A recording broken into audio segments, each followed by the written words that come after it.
এই নতুন বছরটা আমরা যেন বেশি বেশি আল্লাহর শুকরিয়া দিয়ে নতুন বছরটাকে সমৃদ্ধ করতে পারি, বেশি বেশি যেন আল্লাহর ইবাদত করতে পারি।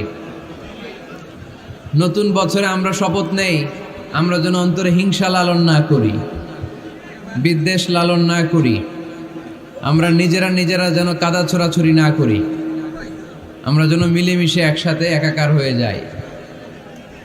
আল্লাহ তুমি কবুল করো, আমরা পড়ি আমিন।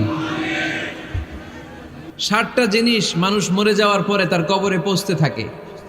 ইন্না মিম্মা ইয়ালহাকুল মুমিন মিন হাসানাতিহি বা'দা মাউতিহি, মানুষ মরে যাওয়ার পরেও যে 60টা জিনিস তার কবরে পৌঁছায় তার মধ্যে একটা হচ্ছে মসজিদান বানাহু, সে যে মসজিদ বানিয়ে গিয়েছে ওই মসজিদের সওয়াব। সুবহানাল্লাহ পড়েন। আপনি টাকা দিয়ে মসজিদ বানিয়ে দিলেন, ওই মসজিদে মুসল্লিরা নামাজ পড়ে, রোজাদাররা এসে ওখানে ইফতার খায়, তাহাজ্জুদ আদায়কারীরা তাহাজ্জুদ পড়ে, তাদের সওয়াবের কমতি হবে না, কিন্তু তাদের সওয়াবের একটা পার্সেন্টেজ সওয়াব যে ব্যক্তি মসজিদ বানালো তার আমলনামায় আল্লাহ ঢুকিয়ে দেয়। সুবহানাল্লাহ বলতে পারলেন না? হে নামাজি আমার ঘরে